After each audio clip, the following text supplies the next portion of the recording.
work harder on yourself than you do at your job. Okay. And I've just noticed that firsthand in the sense that once I started working on myself overall, working out more, meditation, doing some journaling, things along those lines, the job aspect just kind of came with it. Welcome to Lessons in Legacy, where we explore the stories, strengths, and struggles behind building businesses that last. So there's a version of success that looks like confidence from the outside, a family name, an established business, and a clear path forward. But what nobody talks about is actually what it feels like to step into something that was built before you were ready for it. Today's guest knows that feeling firsthand. He didn't just inherit a business, he spent years working to deserve it. And that distinction, I think, is everything. I'm joined today by Matthew Gaus with National Insurance Markets here in Pittsburgh, a third-generation leader who's navigating the journey in real time.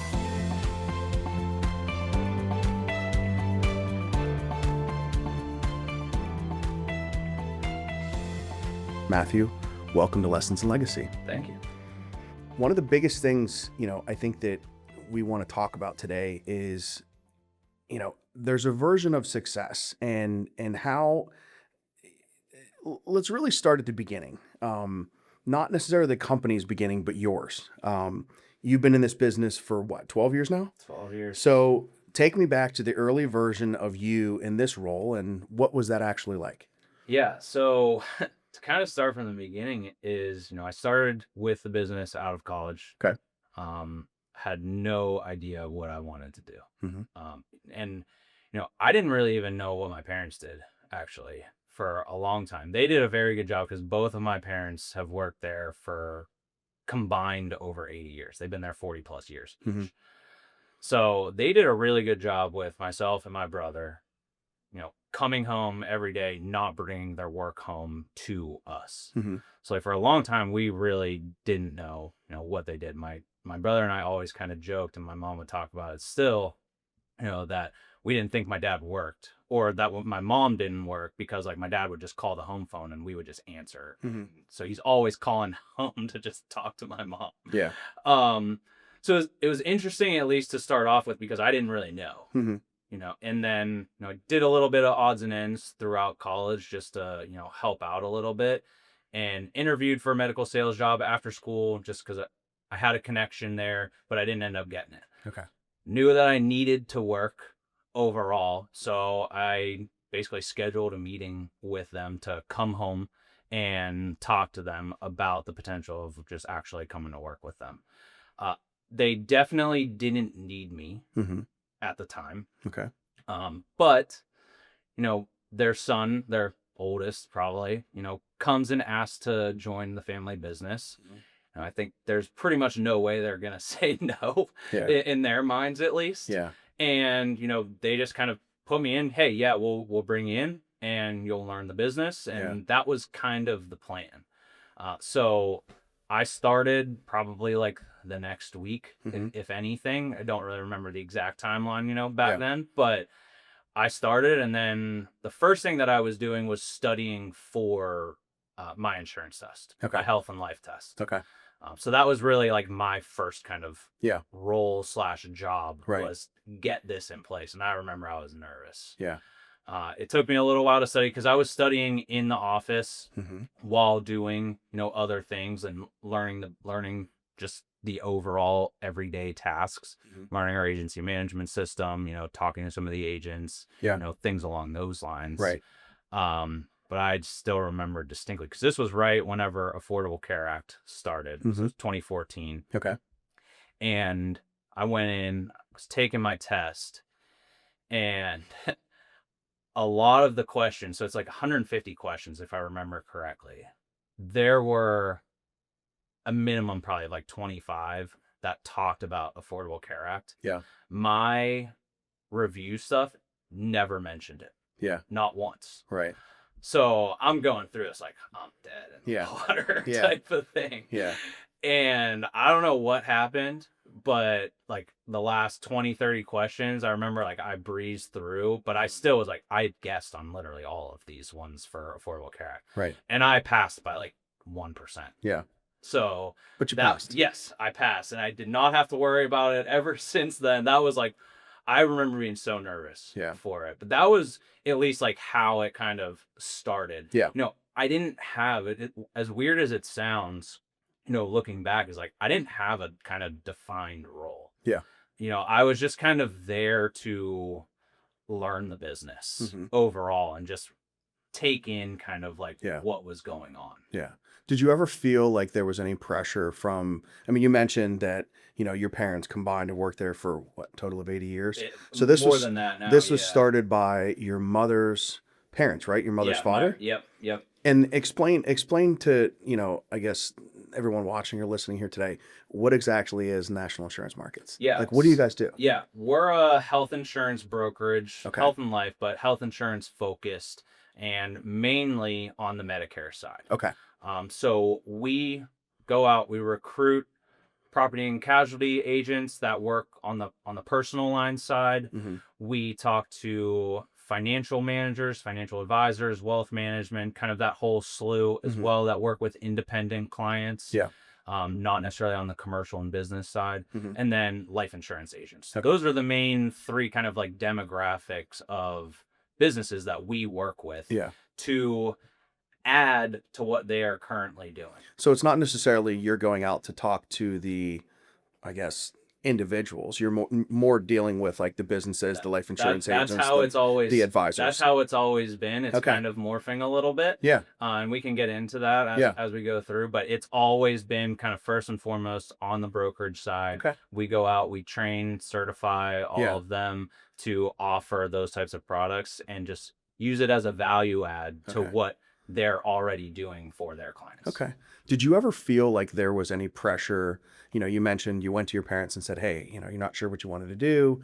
Did you ever feel like there was any pressure that you had to go into this business? No, never with that. Like I said, they did a really good job of like just not bringing that type of stuff home and talking about the business and the family business and things like that. They just quietly went about their day. Yeah. And got things done essentially. Yeah. Looking back on it, I really appreciate that, Mm-hmm. especially given the sense that now, I've been married for, it'll be 4 years coming up here. We have a 10-month-old. Mm-hmm. We're both in family businesses and we're both running family businesses. Yeah. So I'm living that now. Yeah. Just in a slightly different way. Okay. And like, we're going to have our own challenges with that for sure. Yeah. What did a day-to-day look like for you? And were people around you noticing that like you were now a part of this family business? And when did you kind of make that realization that this is, I'm in this for the long haul. This might not just be a stop to something else. Yeah. So that transition in terms of the long haul aspect took a few years. Okay. For sure. That was not right at the beginning. Mm-hmm. Insurance overall is not a glamorous business. Okay. Right. It's not the come out of college, I'm going to go work on Wall Street finance type thing. Yeah. I'm not going to be a doctor or a lawyer, the things that a lot of people think about. Insurance isn't sexy. Right. Okay. So, I didn't have a lot of direction, to be honest. I know that I needed a job and, I started there and, I knew at bare minimum, I was going to get experience overall. So I knew I wasn't going to like leave in a year type of thing, but I was going to work at least for, the foreseeable future until I like maybe figured out like what I wanted to do. Or then if I decided, hey, I definitely want to stay here long term. Moving forward in a sense with that, I mentioned it took a couple years. That process in terms of the long-term aspect came about whenever the ownership transferred to my parents. Okay. We didn't have the greatest transition for that. And, with that, once they had it and once they were 100% owners, that's really whenever I was like, I'm in this, I'm here with you guys. Like we're going to build this type of thing. Yeah. That's whenever at least I started looking at it more long-term. Okay. What do you mentioned that transition from the ownership from your grandparents to then your parents, and then now, like, you said, hey, like, I'm ready to do this? What changed? Like, was there some situation or some like kind of belief in yourself, or even, like Yeah, it personal was. development that you Yeah, went through? it was that at that time, it was really more how the transition happened than Okay. anything. It was like a, hey, you know what, we're taking this over type of thing. Like my parents own it 50/50, fully 100%, and we're in this then like for the long haul type of thing. Because we could have like, they could have sold it, Right. but they didn't, in the sense of vote of confidence and investing in me. Hmm. So we had those conversations at the time. I was like, here are kind of what our options are type of thing. Yeah. And I fully supported whatever they Yeah. wanted to do. Yeah. We had a number of those conversations. And, if they wanted to sell the business and get out, then okay, that was totally fine. If they decided they wanted to be in it, then I was in it, Hmm. type of thing. Yeah. And obviously, thankfully, they decided, hey, we're gonna continue going down this path. We wanna own it 100% and keep building this. So, I was in a sense following their lead with it, and was really good with whatever path they chose. Yeah. But I'm happy, obviously, Yeah. that let us hear. Yeah. Yeah, absolutely. I mean, I think it's, at what point did you start taking your own development seriously? That was whenever I started getting a little bit more leeway Okay. in the business. Okay. Working in a family business is not easy. It's tough. It's tough. It's very difficult Hmm. overall. And it has its advantages, absolutely. It Hmm. has its disadvantages, Right. absolutely. Um, Whenever I first started getting a little bit more leeway overall and a little bit of a longer leash, like we were kind of just talking this morning, which is, funny how we're bringing it up now, but like the first thing that I was able to do was switch our IT. Okay. We had an individual who was running everything and Hmm. did everything on its own before, almost like a freelance Yeah. type person, and did a really good job, smart as can be, and got us to where we were, but we were outgrowing it. Hmm. And I had other connections that could get us in a different spot.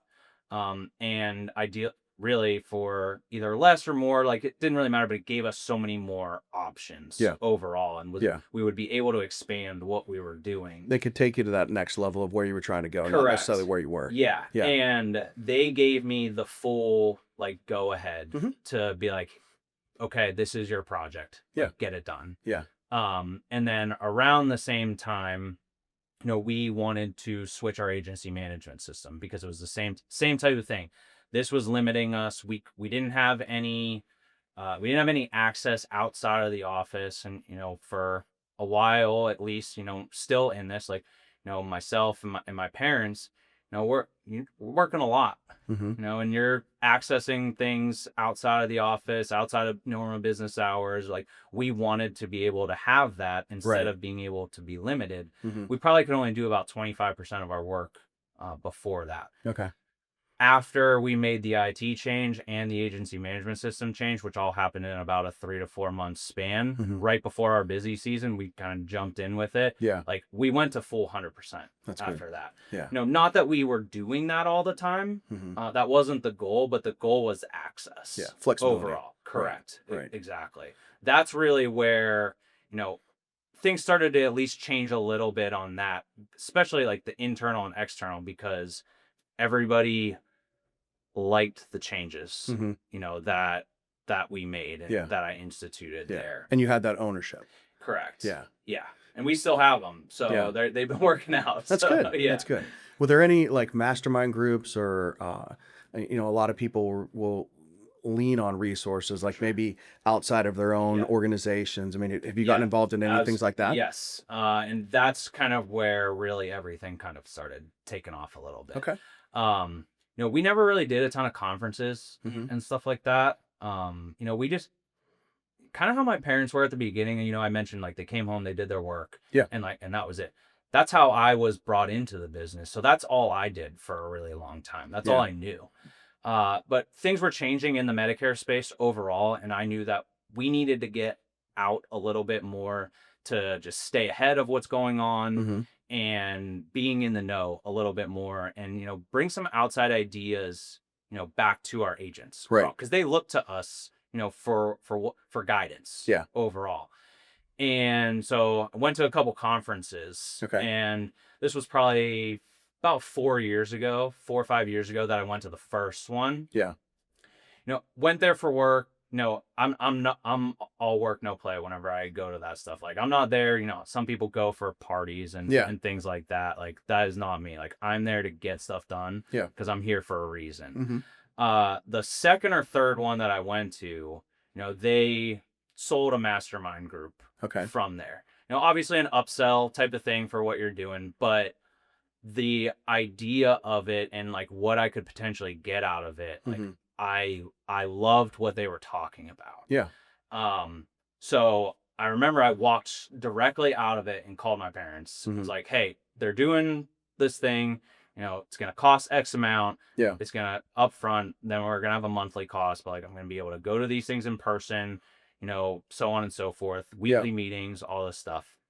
And so we sat on it for a little bit. I remember I went and talked to the guy like right after. I'm like, listen, I want in on this, but this is not my kind of like final decision. Yeah. Not your rodeo yet. Yeah. Yeah. So like, give me all the info, give me your contact information and whatnot. And like, I'm going to get in touch with you, but like, I'm going to get in this. Mm-hmm. I just have to, I got to massage this a little bit. And got in, it took about like a month, 2 months or so. And then I went to an event, and this was not necessarily the first one, but the second small group event that I went to was kind of like the big one for me. Yeah. And it was in San Diego. Okay. And I don't think I can ever forget it. Yeah. Because I was on a golf trip right before it. Okay. Now, I took up golf. I didn't play growing up or anything like that. And, this isn't a golf podcast or anything like that, but it is relevant overall. Okay. And I could talk about golf all day. Ask anybody that I know. All right. But I got into golf about 4 to 5 years ago. Okay. Now. Didn't really play, like I said, growing up. Was a baseball kid. Yeah. And, it was the whole mess with your swing and everything. Played for a year after college, realized I couldn't afford it. Yeah. And so stopped. Okay. My father-in-law actually got me really kind of like back into golf essentially. Okay. And so I started playing a little bit, and then I started taking lessons. And, so I culminates to the first time I've ever been on a golf trip. I wanted to go on one. I put one together with my friends. Yeah. We go up to Michigan, and we're there. The last day, we go to a course called Arcadia Bluffs. Awesome. For anybody listening, please go. It's phenomenal. I shot even par the last day. So I'm playing 4 years of golf. Correct. You're shooting even par. Yes. It's impressive. First time ever, really hard course, long course, all of it. Okay. So shoot even par, like obviously super pumped. Like it was awesome. The next day I fly out to San Diego, and we're in the meeting and we're talking, and one of the first things that they're bringing up in one of the conversations is the compound effect. Okay. So compound effect, little things build to bigger things down the road is really the essence of it, essentially. And, I'm sitting there and I'm just like, holy crap, I just did this. Yeah. Literally yesterday. Yeah. But, it hit me that, I've been building the stuff for the business, but it's not the focused attention that I had put on the golf side. Yeah. Because I had that new interest and newfound interest in golf. Yeah. But I was like, I just started playing like 4 years ago. Yeah. And I went from like not even being able to break like 100 basically and barely being able to hit the ball to shooting even par in 4 years. Yeah. I was like, I literally just did this. Yeah. So like, if I can do that with this, yeah, why can't I just do that with anything that I want? Right. And that was like, whenever I was like, all right, here's the and among other things with like opening my eyes to some things that we could do business wise. Yeah. It's like, I'm in. Yeah. And that really changed. Yeah. for It's me. like those, you talk about the compound effect. We talk a lot about compound interest, right? Correct. And it's, it's sometimes they'll attribute it to Albert Einstein saying the most powerful force in the universe is compound interest. Yeah. And it's not day one and day Correct. two. No. It's day 364. Yeah. It's that, I think they talk about it in Atomic Habits, Yep. right? You're taking off from LA and you change the nose of the plane 1 degree. You're supposed to be heading to New York, and maybe you end up in Washington D.C. Correct. Change it a little more, you're going to be end up in Miami. Yeah. So it's so from that perspective, you mentioned that compound effect. Like what are some of the changes that you were looking to maybe make in the business? Was it like those small changes, incremental changes Yeah. every day, or Yeah, or- it was really diving fully in with the focus. Okay. I mean, that's really what happened. I think overall was like my vision for the business yeah, through those events and whatnot too became so much more clear mm-hmm. overall. yeah, And that's where like, the compound effect kind of started with, hey, I'm able to get a new IT company. mm-hmm. Hey, now I'm able to, switch over our agency management systems where we'll do a little bit more there. Mm-hmm. Hey, now we're in the process. We're getting a quoting and enrollment platform to offer to our agents to go out there, and like Mhm. we're covering a cost for that. It's free for anybody that works with us to utilize it. Yeah. So, I looked back, and obviously like the golf aspect was huge Yeah. because of what it culminated to Yeah. and what happened literally the day before we were talking about it, but I never thought about it. Yeah, that disciplined Um, approach to you. But, it was quietly kind of building in the background Mhm. for the business. That was just like kind of the catalyst moment for me to be like, all right, now we're like, I'm really focused in this, and like now we're going to start building towards everything else. Like, I went from, Compound Effect was the first book I read after that because Yeah. we were talking about it there. I was like, holy crap, I need to learn more. Yeah. Next thing you know, I have a list 30, 40 books long. I've read every single one of them in a year and a half. Yeah. And was like, I got ideas out the wazoo Yeah. for what we can Yeah. do. It's been crazy with that, but it's like, okay, how implementing systems, trying to walk before we can run, things along those lines. Yeah. Because of once the vision became more clear, Mm-hmm. the other stuff then kind of starts to show up a little Yeah. bit more. When did you feel, or was there a point where you said you had to kind of like make yourself worthy of what your family built? I mean, I know that sounds a little harsh, but, did you ever have that, you're sitting in a situation saying, hey, I can inherit a business. Like, how did you might have what it takes to inherit a business, but how did you make that shift in your mindset to say, no, I have what it takes to grow it? Yeah, I mean, I think it was really that whenever I was at that mastermind Mhm. overall. Yeah. It's not, I think, like an inherited mindset, Mhm. overall. And I think a lot of that and maybe it is, but maybe it just wasn't for me. Yeah. Because I didn't have that direction Mhm. to start off with. Okay. And it was just because I just didn't know what I wanted to do. Yeah. Like that's, wasn't like I was like a bad kid or anything like that. It was just like, I just didn't know what I wanted to do. Nothing called to me. Yeah. Some people have that thing. They know what they want to do from the time they're 5 years old. Yeah. Type of thing. So what would you say changed with you? You mentioned the San Diego Mastermind, the Compound Effect, reading all those books in the period of a year and a half. Like what changed with you when that like kind of maybe that internal work within that self, you started working on yourself in the business and making those small changes. Like what? Yeah, I mean, what I think changed? it's the confidence, I think, after that. Okay. Because you start growing internally. Mm-hmm. The internal affects the external. Mhm. I think, and I truly believe that now because of the stuff that I did, internally. Starting listening to other podcasts and things along those lines. Jim Rohn, older guy. Mhm. He's passed away now. I think he's been dead about 20 years or so. Yeah. But huge like motivational and life speaker overall, and I cannot get enough of his content. Mhm. And one of the things that he talks about there is work harder on yourself than you do at your job. Okay. And I've just noticed that firsthand in the sense that once I started working on myself overall, working out more, meditation, doing some journaling, Yeah. things along those lines, the job aspect just kind of came with it. Mhm. And that was in a way just like a natural byproduct. Yeah. Which is just funny to think about overall, because you would think it's like, okay, no, I got to focus on the business. I got to do this, which Right. I was. Yeah. But I was so focused on what I was doing for myself Yeah. overall Yeah. that everything else just kind of rolled and flowed with it. Like it's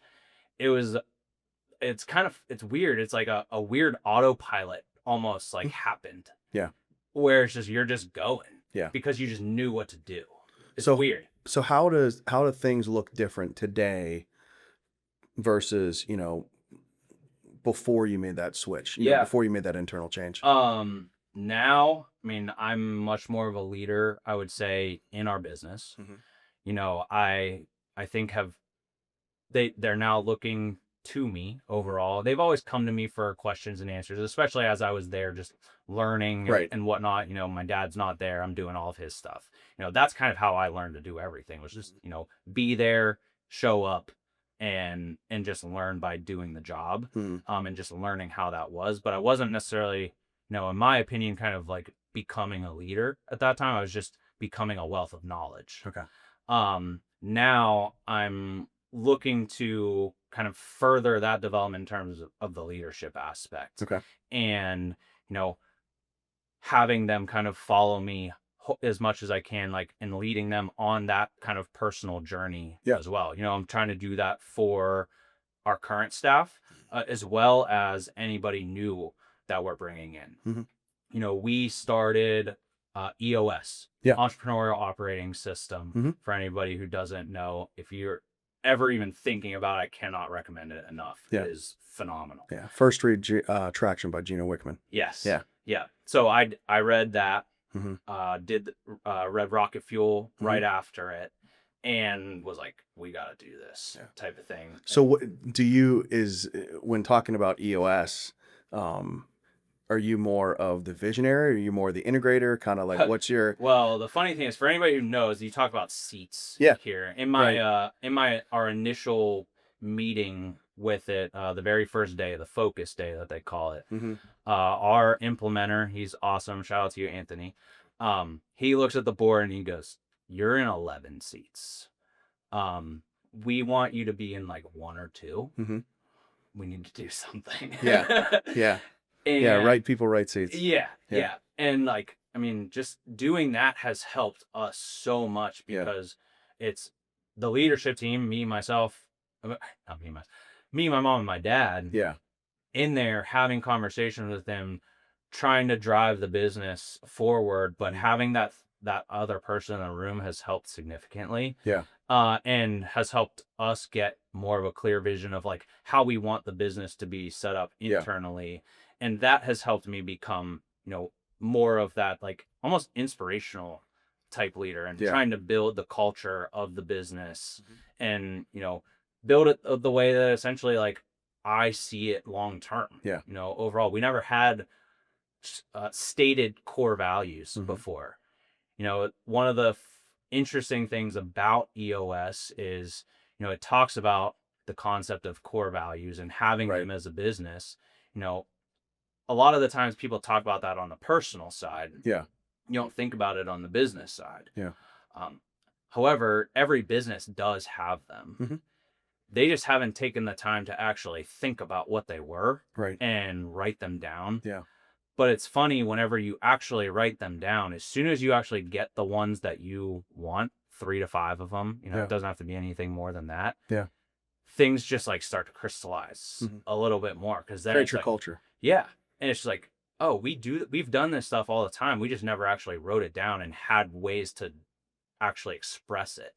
And now that we have that too, it's like, hey, we're talking about this all the time. It's not just a marketing thing or anything like that. Like, this is what I truly believe in. These are the things that we believe in as a leadership team. And, I'm continuously talking about them every day Yeah. pretty much now. Every meeting that we have, Yeah.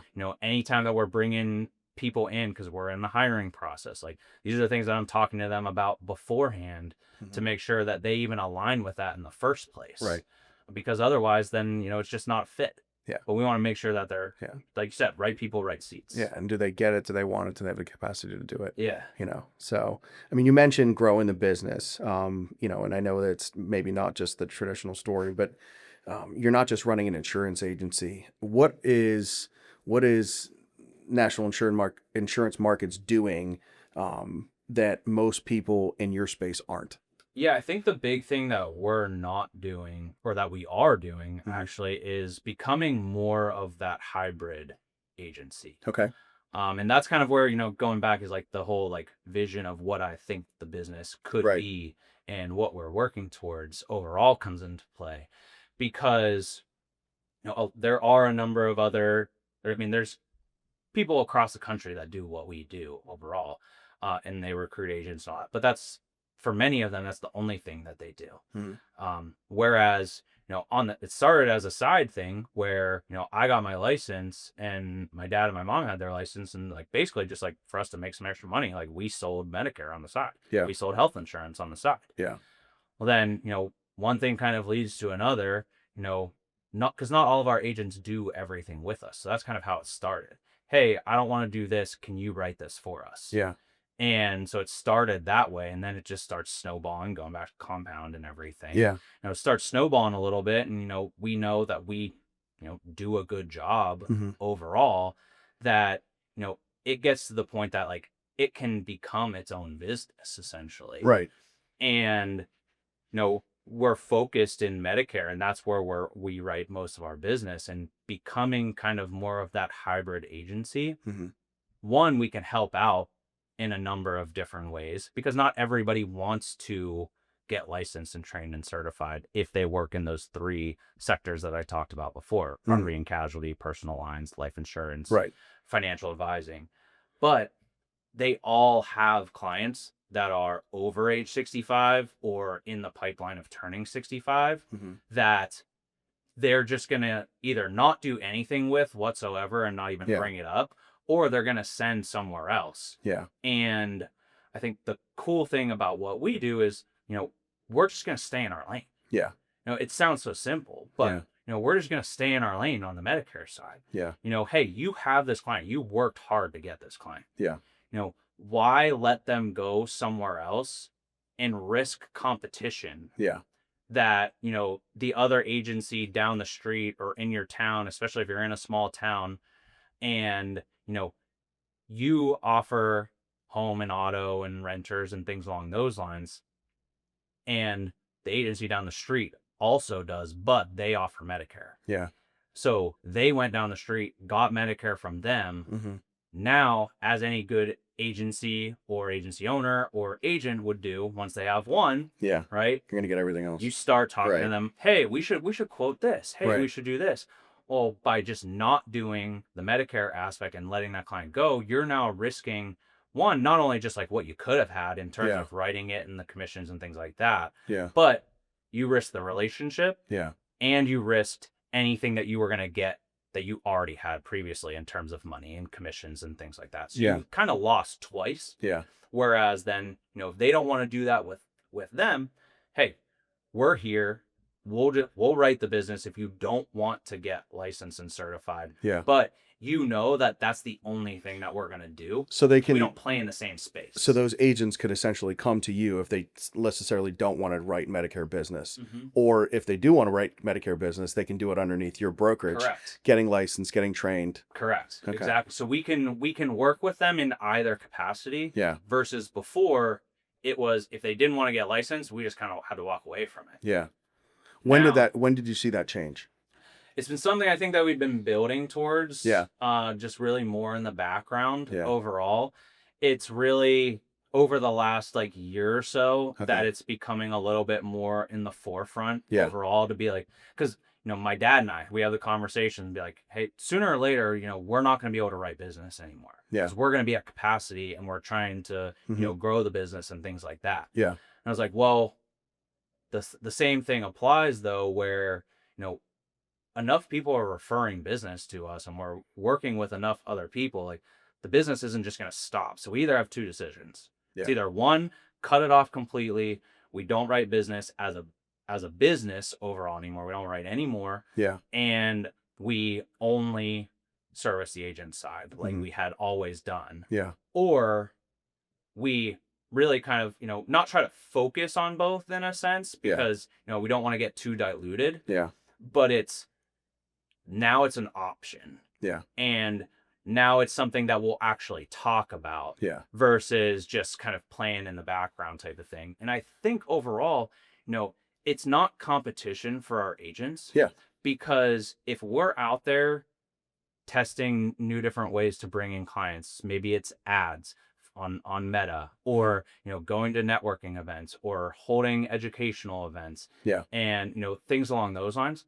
That's stuff that actually can help them because we're out there actually doing it. Yeah. And for anybody who wants to write through us, yes, they start with their book of business overall. That's where we always are going to start. But if they want to take it to another level, then they're going to have to do some additional things. Yeah. Well, why not talk to the same agency that got you started to see what they're doing to help take that to the new level? Yeah. Because we're also playing in that space and helping you take it further. So do you think adding Medicare for, let's say, an agent is a way to, build, why would somebody want to do Medicare as a book of business? Yeah. So a couple different reasons. First is, something that I already mentioned in terms of risking the relationship that you already have. That's non-money side, non-money part on the side there, right? You already have the relationship. They're already in your book of business. Like, why risk them going somewhere else overall?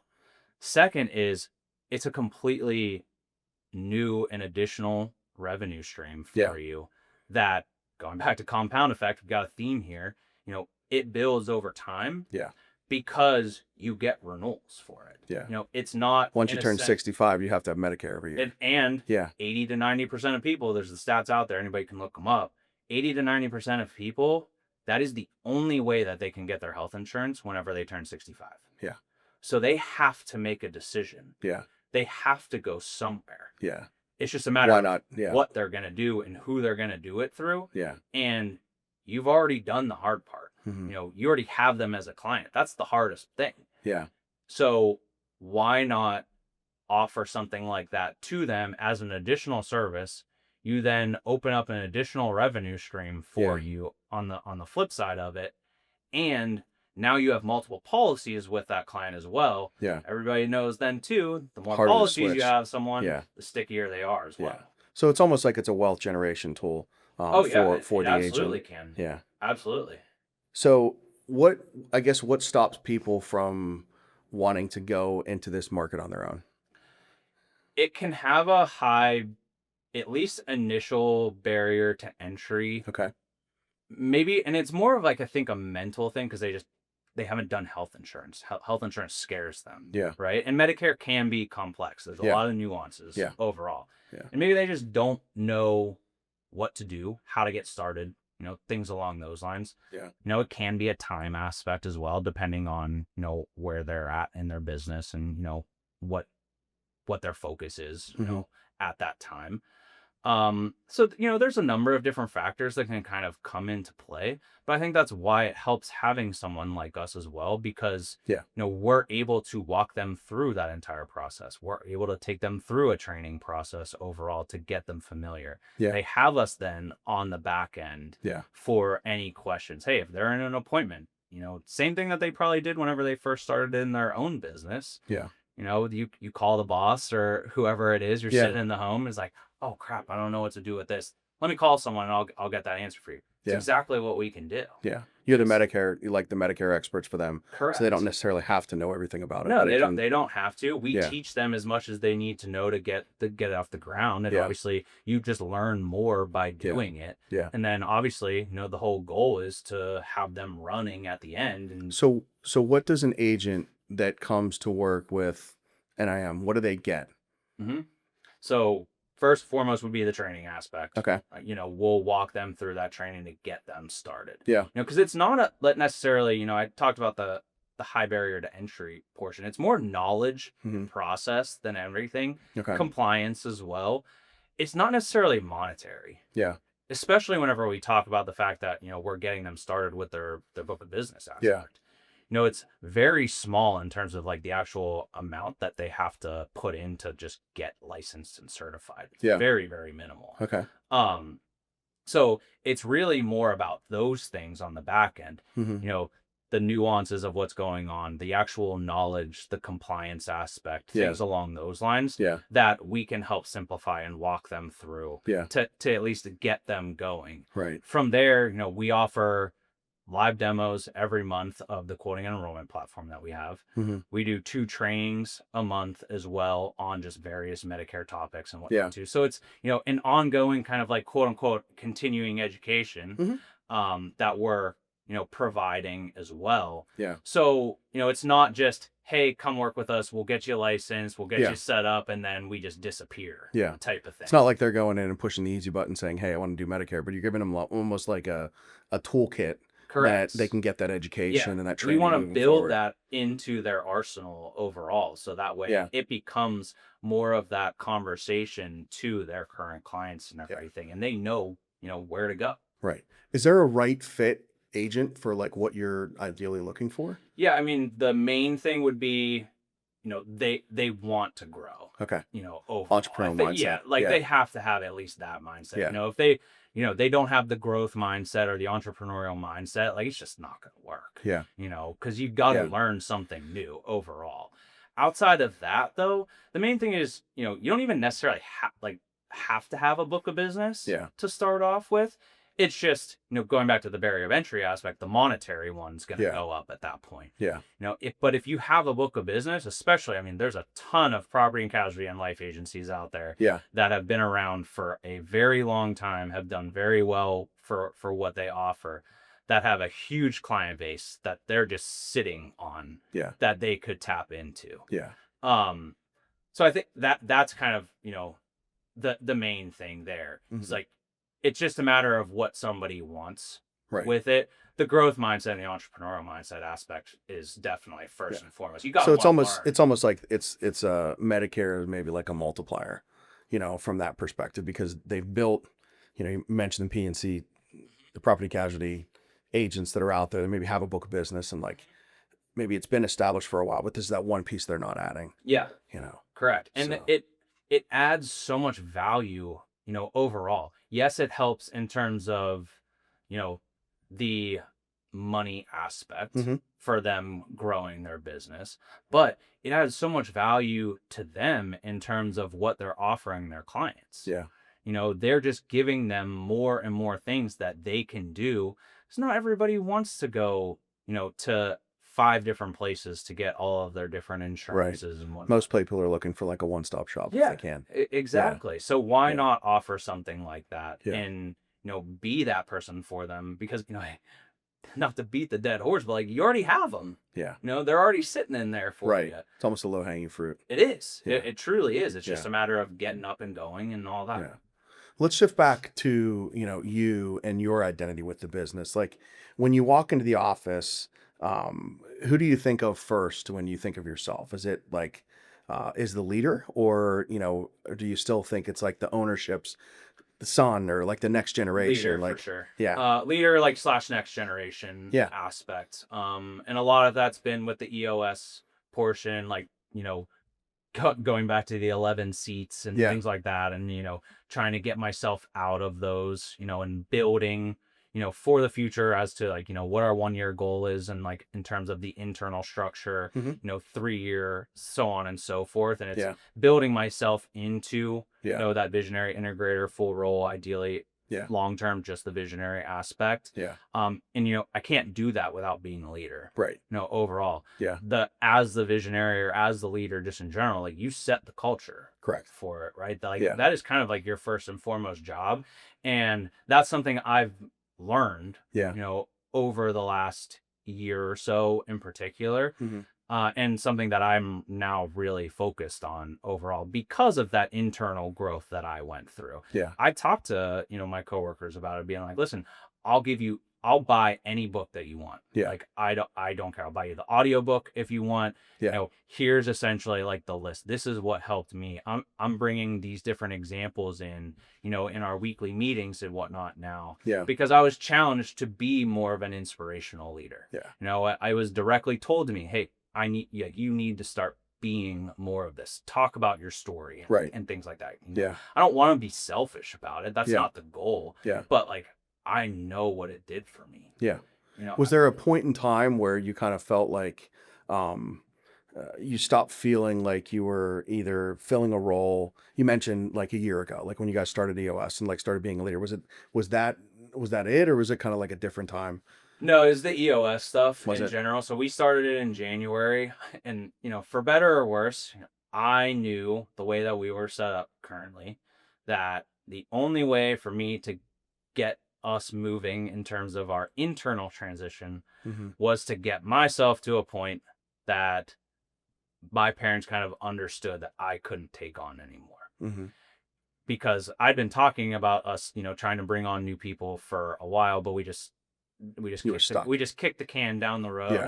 Yeah. And I felt stuck in that, and I was like, well, if we're not going to do it, this is the only way that I know that it can happen, essentially, because I'm going to get myself to the point that I can't do this essentially anymore. So are there any seats, I guess, that you think are, I mean, you mentioned being in 11 seats at one point, like where are at this stage, because I know a lot of that changes over time. Yeah, for right. Sure. Especially as you grow into the business, become more of the leader, maybe that the visionary or the integrator. Are there any seats right now that you own? Yeah, the visionary seat, the integrator seat, the recruiter seat. Okay. So we're down from 11. We're not quite at like 1 or 2. Well, these are kind of like the overarching ones. Yeah. At least we did like kind of narrow it down and whatnot from there. What we're building towards, at least for this year overall, is to get myself out of some of the supportive type aspects and bring them into more of the ownership role of that actual seat. Yeah. Versus it being a split role. Yeah. Essentially. Yeah. Yeah. I think when we first did the the accountability chart, I think I was in like 7 or 8. You know, in a small organization, that's a lot. Yeah. So it takes time. It takes time. For sure. So but it's created, you know, they talk about it at the beginning, which is kind of funny, is like be careful what you wish for, because you might just get it in EOS. Yeah. And we're at that point. Yeah. We've been doing it for 3 months and our business has changed completely, I think.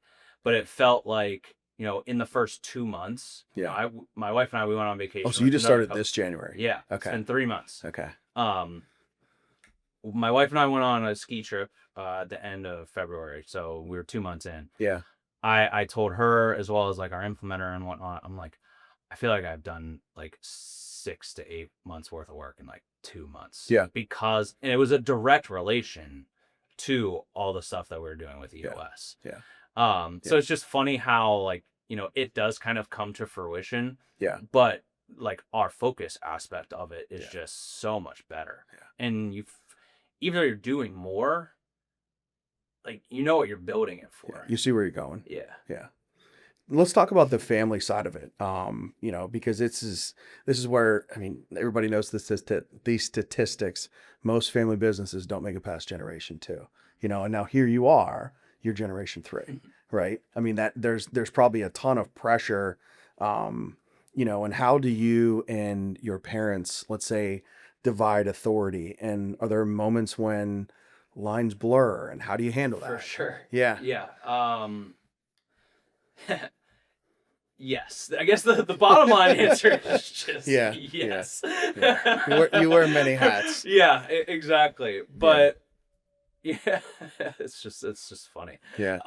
You know, the family business aspect is just a completely different dynamic than everything. Yeah. EOS has definitely helped change that.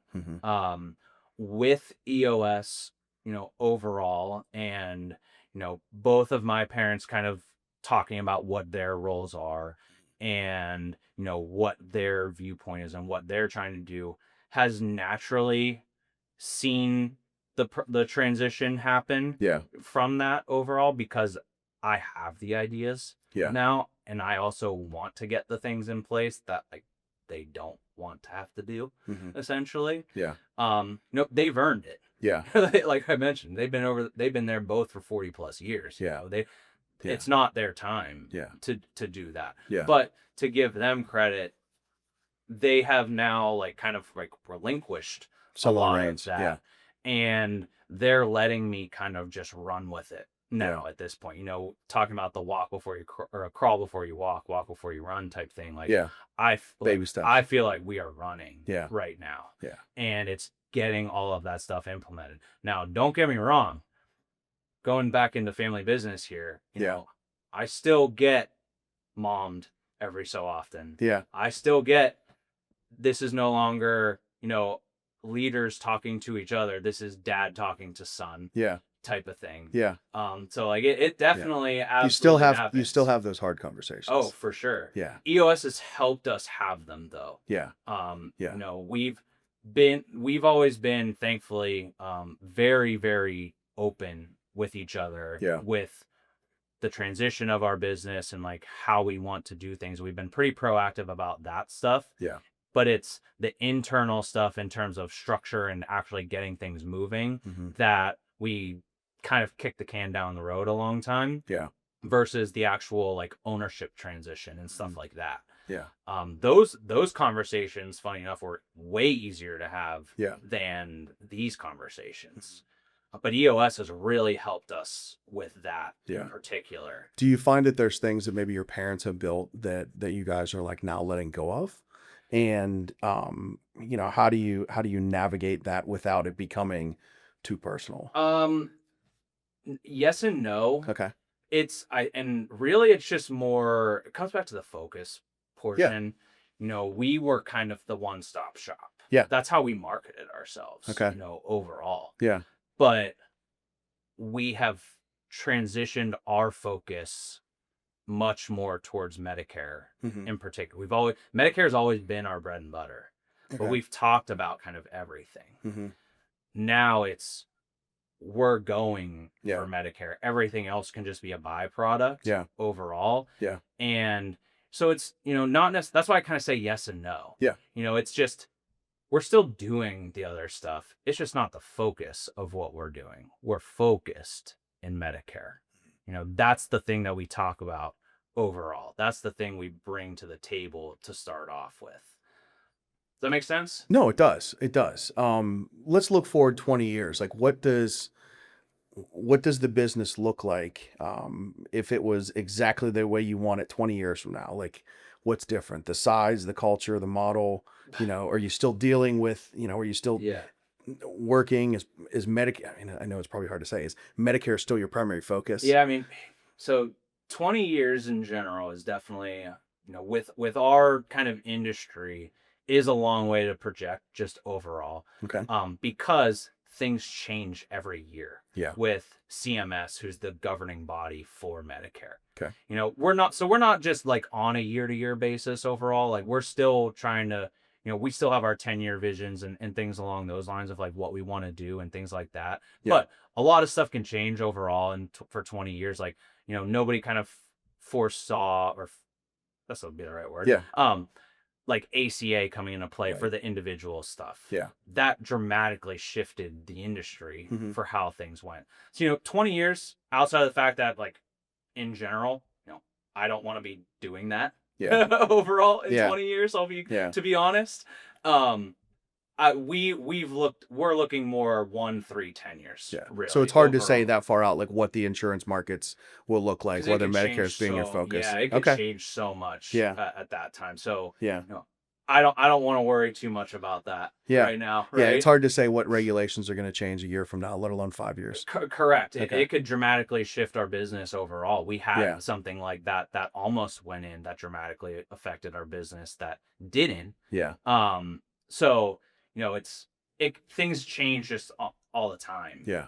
Overall. So do you think that, as a business owner, everybody has like the thought in their mind about, even if they've never said it out loud yet, like are you building it to scale? Are you building it to sell? Are you building it to pass on Yeah. to, I mean, now you mentioned your son, Yeah. right? It's, Yeah. like, have you thought about that? And is that something that you've even considered at this point, or is it kind of still too Yes. early? No, 100%.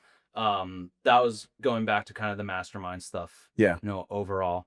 I got connected with a couple people there that, grew their businesses and sold them. Mm-hmm. Secured their future Yeah. type of thing. Yeah. Some that are younger than me, Yeah.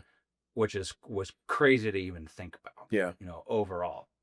So that's stuff that I've always thought about. Yeah. But, going back to I didn't have the vision for the business and things like that. Like I didn't know what to do. So now the goal is to scale it and sell Mm-hmm. because I want to secure the future. Yeah.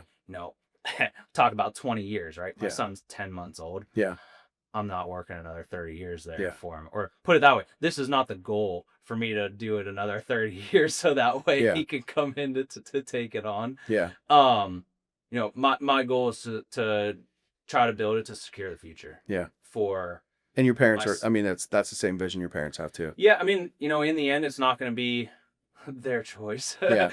Long term, once Yeah. I do become like full 100% owner. Yeah. But it is stuff, overall that, I am building towards, at least at bare minimum, is the scale aspect. Yeah. And building myself out of roles. So if I don't want to sell it, Yeah. that's totally fine. I guess, if I were to combine you're building it in a way, if I could summarize, you're almost building it in a way that you have the option. Correct. If you wanted to, but Yes. it's not necessarily the end all be all. Correct. Yeah. Yes. I'm not going to just Yeah. it's not unsuccessful if I don't do that. Yeah. I want to build a more valuable company. Yeah. And I think, part of one of the first things that I talked about whenever we were in our EOS sessions is like, we've built ourselves high paying jobs, Mm-hmm. even though we own the business. Yeah. I don't want that for my future. Yeah. So I want to build myself out of some of these, I'm going to have to sacrifice some things. Yeah. Absolutely. Within the business. Yeah. Because I'm going to have to sacrifice some ownership of seats and things like that we Right. talked about. Yeah. And I'm going to have to rely on others more for those types of things as well. Yeah. But to get to that point, that's the only way to do it. Yeah. You have to build yourself out of some of these roles and have people make decisions, if you truly want to scale. Correct. If I Yeah. actually want to scale and Yeah. empower people more to do those types of things. And, if it gets to the point that, it makes sense for me to sell it, then I'm going to do that. Yeah. If it doesn't, then at bare minimum, I've built a more valuable company overall that has people Yeah. in there that doesn't fully rely on me Yeah. to run everything and make every single decision Yeah. and whatnot. So it works kind of hand in hand, in a sense there, I think. Yeah.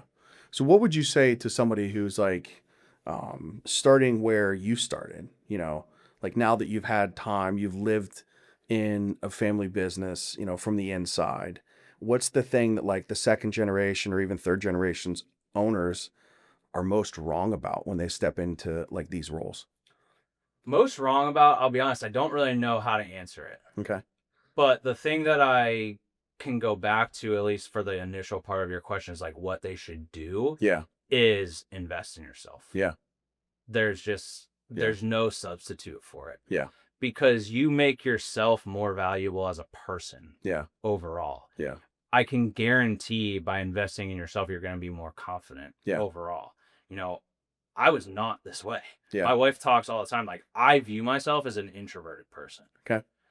I have always said that. They joked to me, like her and her friends have joked about me saying that to them. And they're like, you are not introverted at all. But I've always viewed myself Mhm. as that person. But as I grew internally, overall, the business becomes a byproduct. The golf aspect in terms of confidence there, because I did something that a lot of people will never do. Yeah. Has given me or allowed me to become so much more confident, like with the things that I'm doing. Yeah. Because I've also become more focused in them. Yeah. the other things to me, don't matter. Yeah. Because I'm not worried about them. I'm not focused on them. Yeah. With that.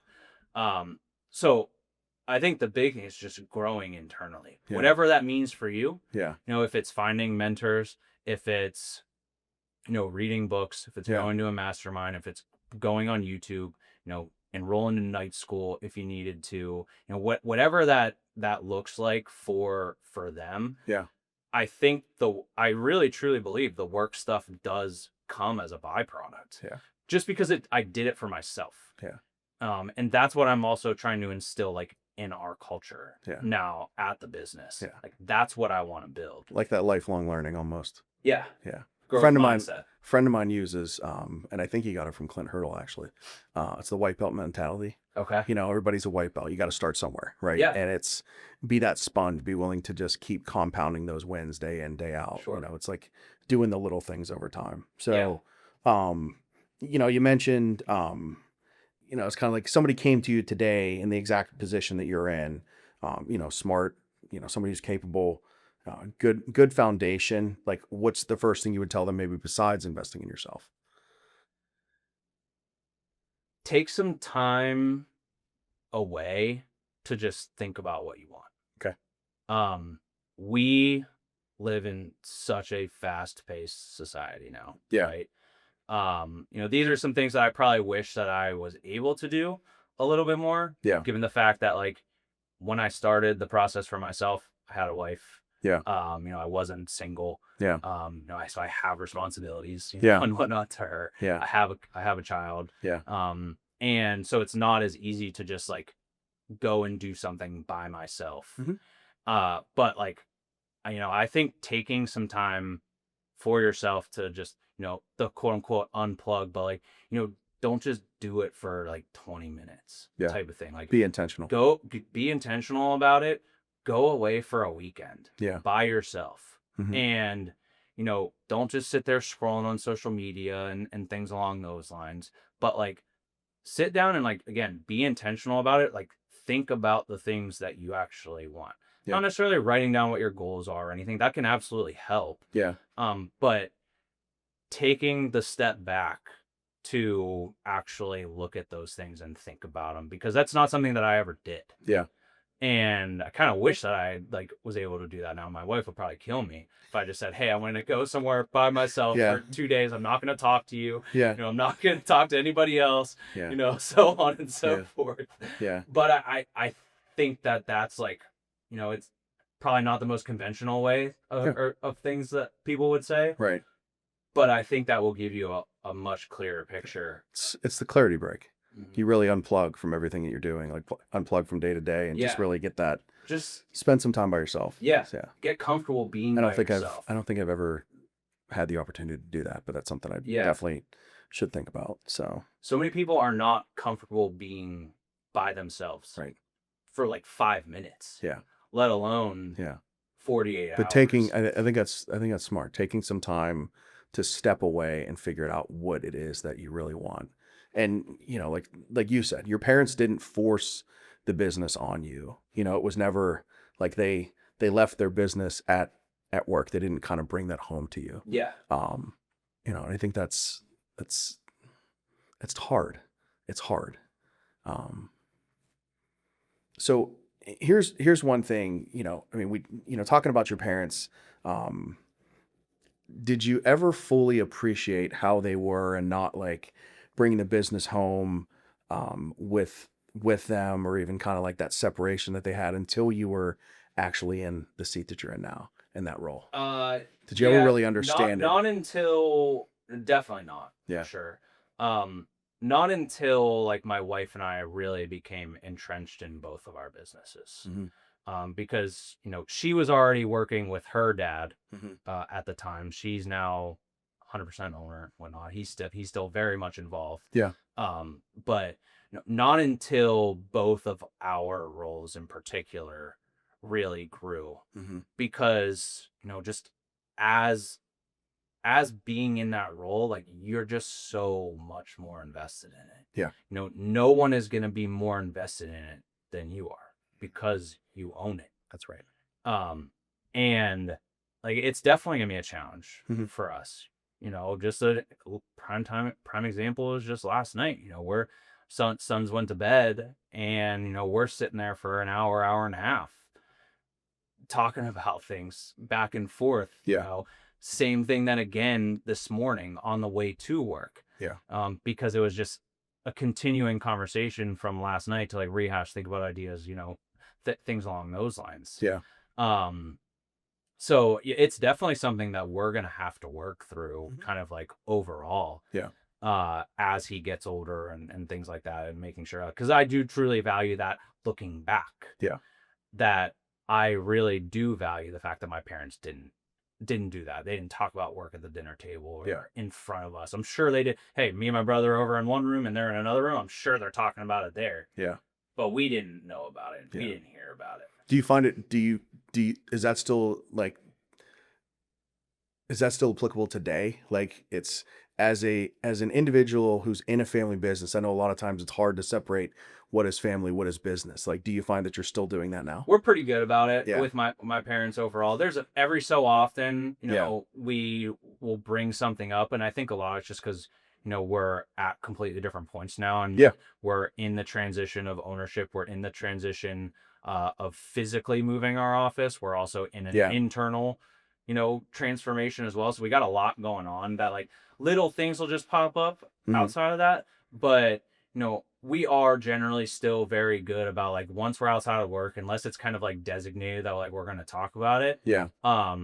It's just, hey, what do we got going on? It's obviously Yeah. helped now that I have a 10-month-old. Yeah. And they come over and like they want to hang out with him. Yeah. They're not there to see you. Correct. That's right. So Yeah. that's definitely helped as Yeah. well. That brings a whole Yeah. new set of things. I call my parents and they're like, "Hey, where are the kids?" I'm like, "Hold on, I'll get them." Yeah. I know you don't want to talk to me. It's fine. Exactly. So, okay, let's take a little bit of a turn here. Maybe kind of wrap this up a little bit. So what is a book that hit hardest with you in the last 2 years? So many. I mean, first, I think it has to be The Compound Effect, more just because I then knew it and understood it and Mhm. was able to see the vision aspect of it. Yeah. However, another one is called Take the Stairs by Rory Vaden. Okay. It's all about actually taking action, Yeah. overall. Yeah. Fantastic book, just in general. Highly recommend it. Okay. Relentless by Tim Grover. Mhm. He was the trainer for Michael Jordan and Kobe Bryant, right? yes. Yep. I mean, so many high profile basketball players and whatnot in particular. Yeah. He got his start with Michael Jordan. Mhm. And Michael Jordan actually got pissed because he was going to work with other people Yeah. at one point. He was Yeah. like, no, you're only working with me. Right. Yeah. Another one that's been a little bit more recently is called It Takes What It Takes. Okay. And it's more about neutral mindset. Okay. So it's not positive thinking or negative thinking. It's, staying in that neutral mindset. Mm-hmm. So you can be more clear about what's going on, coming in with the plan, but staying in that mindset because it's just this is what you have to do type of thing. And it lets you be able to, see the field more type of thing. Is there a non-negotiable habit that you have in your day? There's a lot of things overall. But like what helps get you centered, get you like, is it a lot of people have morning routines? Yeah. I mean, my morning routine has really changed and transformed over the obviously years. having a young child to do that to you. Yeah, absolutely. I mean, to start off with at the beginning, whenever we had him, I get up early because that's my time for myself. Yeah. Whenever we first started, I was up at 3 a.m. with him and I stayed up. Yeah. Every single day. Mm-hmm. Pretty much. Yeah. I was trying to be asleep by 8:30, 9 o'clock. Now I'm still doing that. Yeah. 4 o'clock pretty much every day. Yeah. Work out, that type of stuff. Yeah. Golf is still a huge thing in my life. Yeah. Overall, I practice every morning. Do you really? Now as well. Okay. Meditation was always huge for me. Not was always, has become big for me overall because that's that. It still lets you take that step back and slow down overall to just, calm yourself, think for yourself, so many ideas just come from it. Yeah. You know, it's funny how that actually works. Right. Whenever you start doing it. You know, I was journaling for a really long time. I did that for a year straight, every single day. Mm-hmm. I've gotten away from it a little bit overall. Just, you know, the kid aspect definitely, you know, has played a role in that, because I don't do as much after work now. You know, for better or worse, golf has moved to before work. Okay. Yeah. Because that was a priority for me. Yeah. I love it. I cannot get enough of it. And Yeah. I love practicing, and I love playing all this. Yeah. I want to get better. Yeah. I like progress. Yeah. I like having a goal to work towards. Yeah. And, you know, I want to get better. So I made that a priority, and, Yeah. you know, I hit in my garage type of thing. So I do that at 5:00 in the morning, pretty much every day. That's good. You know, so that's not work related, right? But, you know, that gets me, Yeah. you know, it's something that I can fully put my attention to. Yeah. That's not work related. Yeah. You know, that's my release. Yeah. You know, obviously working out does the same type of thing overall. Right. But golf has this really weird effect on you. Yeah. Overall, because if you're not focused on it and what you're doing, like, you're screwed. Yeah. And so, like, whenever I'm in that, you know, work doesn't even have the option to come up. And that's huge for me. Yeah. Because I think about stuff all the time. Yeah. There's times I'm up at 2:00 in the morning. Yeah. You know, writing little notes to myself because I can't fall asleep about some ideas and whatnot that I have. Yeah. And so, like, it can happen at any time. Yeah. The funny thing is it doesn't happen whenever I'm golfing. When you're golfing. Because I'm focused on that. Yeah. Which is funny. So when people you care about look back at what you've built and what your family has built, what do you want them to say? I think I just want them to say that I was committed. Okay. That's kind of like the biggest thing. Yeah. Because it's funny, you know, I go back to the golf aspect. Yeah. Overall, you know, you're crazy, you know, you're obsessed, like, you know, X, Y, and Z. Like, I use the word committed. Yeah. I want to then do the same thing, all in or all out. Right. You know, I'm all out on the things that I don't care about. Yeah. I don't want that stuff wasting my time. I'm all in on the things that I do care about. Yeah. And I want people to see that. Yeah. I want people to remember that. I want Giovanni Yeah. to see that. Yeah. Yeah. This has been one of those conversations, you know, I've actually been thinking about for a while. I appreciate your honesty. I appreciate your generosity and your ability to share, you know, your stories with other people now as a third generation coming into business. And, you know, I don't think people understand how hard that is, you know, to be the third generation of a business. And so, I mean, a lot of, I guess, respect and admiration for what you guys are building, because it's amazing. So just, I guess I want to say thank you. Thank you for being here. Thank you for sharing with us today. And thanks for having me. Yeah, it's not a lot of stuff that I've shared before. So that's good. That's the that's the reason why we do this. Yeah. You know, it's to share the stories, to share the lessons, and hopefully somebody looks at this and says, hey, you know, this is what helped me build my legacy. Yeah. You know, we talked a lot about EOS. You know, we talked a lot about core values and family and things like that. It's you know, and I'm open to anybody who wants to reach out and talk more about it, because obviously, like, I love talking about this stuff now in terms of the personal growth and things like that. Like, it's something I truly believe in. So I'm definitely more than happy to talk to anybody who is, you know, looking to venture down that path. Obviously, would love to, you know, talk about business stuff and see how we might be able to work together and whatnot too. But you know, it's helped me so much. I think it can help anybody. Thank you. Appreciate it. Thank you. Yeah. That was cool. great. Thanks. Thank you.